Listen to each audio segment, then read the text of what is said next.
Ayant vocation à apporter aux clients des produits sains, des produits les plus sains possibles, et en particulier pour leur santé, on s'est toujours préoccupé depuis longtemps chez Naturalia de le faire et de les mettre à disposition des clients dans des magasins qui sont eux-mêmes également sains. Dans notre culture, la démarche d'éco-construction était très présente. Et on n'était pas allé aussi loin que ce qu'on va faire, ce qu'on est en train de faire avec XXM sur le projet de Saint-Cloud. Parce que on se rend compte quand on analyse les soubassements géologiques d'un lieu que si on est situé sur une ligne de faille ou si on est situé sur une ligne où circule un cours d'eau, on va ressentir une dépression énergétique qui va fatiguer notre organisme. Et inversement, si on est sur un terrain géologiquement dense qui va rayonner de l'énergie, on va se retrouver dynamisé nous-mêmes. Et il nous avait dit, ça, ce serait intéressant d'en tenir compte quand on va faire un magasin. C'est un projet sur lequel on s'est tout autorisé en termes de recherche, d'expérimentation, que ce soit sur les matériaux, la façon dont on traite l'énergie, la mise à la terre de tous les réseaux électriques. On est allé très très loin en se disant, voyons ce que ça donne, on ne va pas se fixer de limites et puis on en tirera ensuite les expériences. On a fait très en amont le diagnostic justement biotique de la zone, enfin de l'emplacement, pour comprendre justement la cartographie des flux géologiques en fait, qui allaient irriguer le magasin.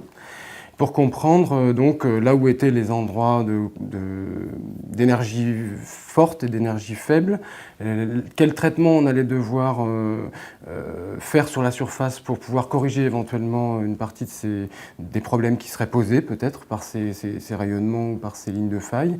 Et puis, et ça c'était nécessaire de le faire en fait très en amont parce qu'on a dû en tenir compte des premiers constats pour définir l'implantation du magasin. Par exemple, parce qu'on avait prévu de mettre la ligne de caisse de mémoire juste au-dessus d'une zone qui nous était fortement déconseillée par le cabinet Bioespace, parce que c'était une zone de dépression d'énergie, et qui nous disait si vous mettez vos vendeurs qui sont en station debout, statique, plusieurs heures par jour à cet endroit-là, c'est déjà un travail qui est fatigant. En plus de ça, ils vont être d'autant plus fatigués que cet endroit-là n'est pas propice à la station debout longtemps, parce que c'est une zone de dépression énergétique.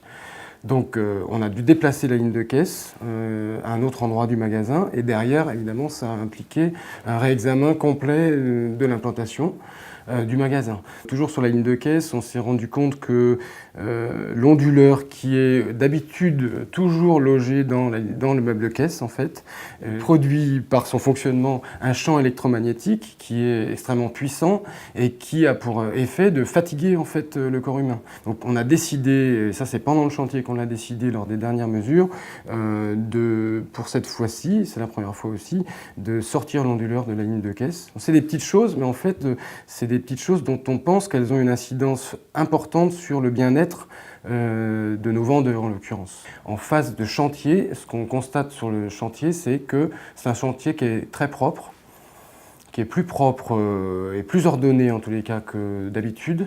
Mais là, on a une telle contrainte, et en particulier en termes de tri des déchets, puisqu'on a mis en place le tri sélectif des déchets de façon très stricte sur ce chantier, qu'on se retrouve in fine avec un chantier nickel, comme si on était en phase de finalisation alors qu'on ne l'est pas du tout.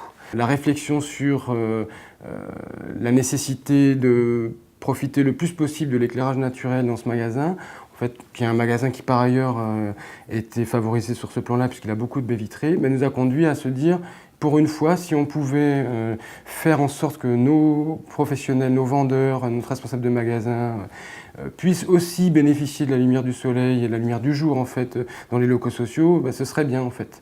Et c'est quelque chose qu'on fait rarement, même jamais. Je crois que c'est la première fois qu'on va avoir des locaux sociaux, donc bureaux, points de restauration, du personnel. C'est la première fois qu'on va avoir ces locaux éclairé par la lumière du jour. On a décidé de travailler sur un carrelage qui apporte des nouvelles fonctions. En fait, la première fonction, c'est qu'il est antibactérien, donc ou bactéricide. Et la deuxième fonction, c'est qu'il contribue à l'assainissement de l'atmosphère du magasin, puisqu'il va permettre de fixer une partie des COV par photocatalyse. Donc ça, c'est un exemple qui illustre le choix qu'on a fait avec ce projet d'aller très loin en termes de réflexion sur aussi les matériaux. Un projet comme ça, c'est un élément de plus qui construit une culture différente, et c'est très important pour nous, Naturalia, désormais filiale d'un grand groupe de distribution, de mettre en œuvre et de faire comprendre ces projets à nos vendeurs, parce que ce sont des projets qui les différencient de tous les autres en fait, et qui créent vraiment une culture très différente.